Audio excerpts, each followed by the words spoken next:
The Gospel of John embodies a unique complexity among the Gospels. Because the drama within John is overtly, consciously layered. And the layering of meaning in John makes it incredibly rich soil for discerning meaning, direction, and purpose. The wedding in Cana of Galilee illustrates this point quite well. On the one level, the surface level, it is an early significant story at the beginning of Jesus' ministry. A sign is performed there that points to his identity. But if you look for not so subtle cues, you see the whole other layer that is there. The Cana story begins on the third day. On the third day. In the gospel, what happens on the third day? The crucified Jesus, placed in a tomb carved out of stone, dead and buried, comes to life.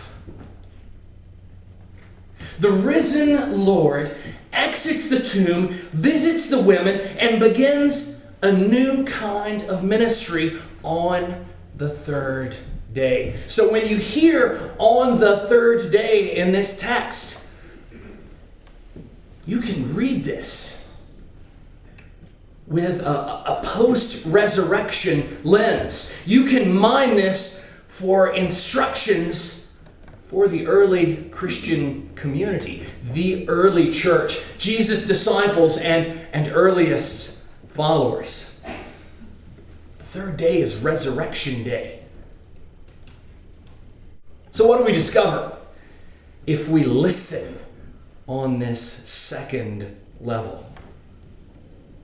Well, there's something here about what it means if Jesus is in the midst of your community. Isn't that what the wedding feast is about? He goes as a guest with his mother and his disciples, but he doesn't stay a guest. He very quickly takes on the role of host, of presider in the midst of that community. When the wine gives out, Jesus owns the role of host and provides for the community there gathered. So this says something about the early church's expectation for Jesus' presence in the midst of their community. They expect him to be there. They expect him to take care of them, to provide for them, and to offer sustenance. They expect him to turn the nature of community upside down. The servants in this story act out of a sense of trust. We almost don't notice them in the story. They never receive names. They're just labeled as servants, but their role is incredibly important in this gospel text. They respond to the direction of the mother of Jesus, the ideal disciple, the mother of Jesus. They respond to her and agree to follow Jesus' instructions. So they listen to Jesus and they do what he says. They leave the party, they go and they take the stone jars and they fill them with water. Just because Jesus tells them to. Perfectly unclear that filling a couple of stone jars with water will have anything to do with solving the problem of the exhausted supply of wine. They put one foot in front of the other and just follow directions. Perfectly obedient. And what happens in this text? The servants that follow instructions see the sign. The steward who was ultimately responsible for executing this party properly and botched it, apparently, he doesn't see the sign. The host doesn't see the sign. The crowd gathered, the community gathered, doesn't see the sign.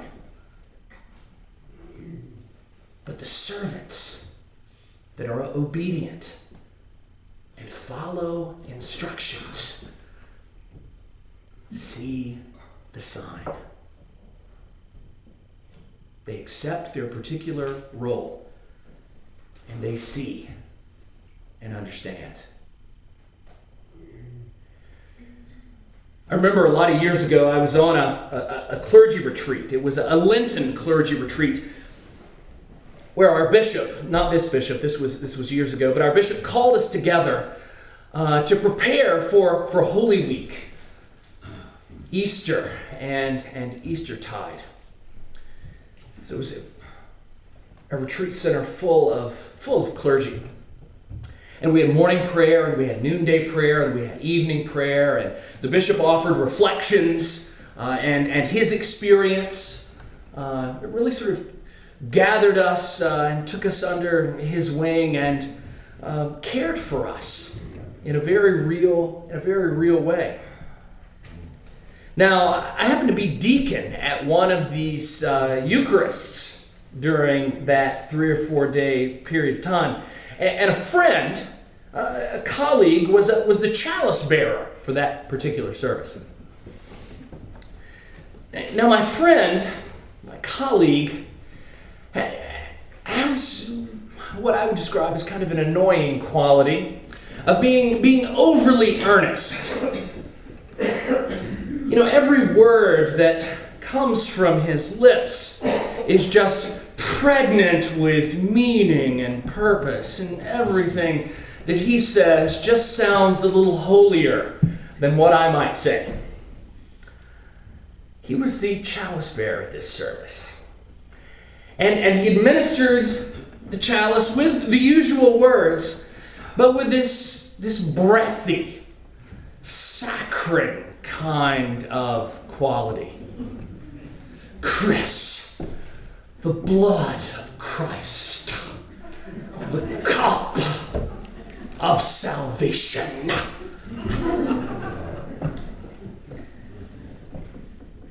And after the service, I was in the sacristy, taking off my deacon's stole. And the bishop, in the most disarming way possible, as he was exiting the sacristy, put his hands on the shoulder of my brother priest and said, you know, Father, we just give them the sacrament. God gives them the religion.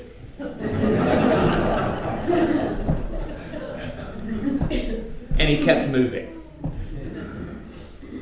You know, maybe that's the point of the story of the wedding feast at Cana. Jesus is there. And the servants get it. We are charged to be servants as well, prepared to respond when the time comes, seeking to be a faithful community. But ultimately, no matter how faithful, no matter how righteous, no matter how hard we try, we're dependent upon the grace and mercy of the living God that resides within his Christ. So as servants, we put one foot in front of the other in hope and in trust that God is alive, that God is active and seeks to bind us together and share God's life with us. The good news is that God's not looking for perfect people or a perfect place. God is looking for attentive, obedient servants. Through grace, God finds a people and a place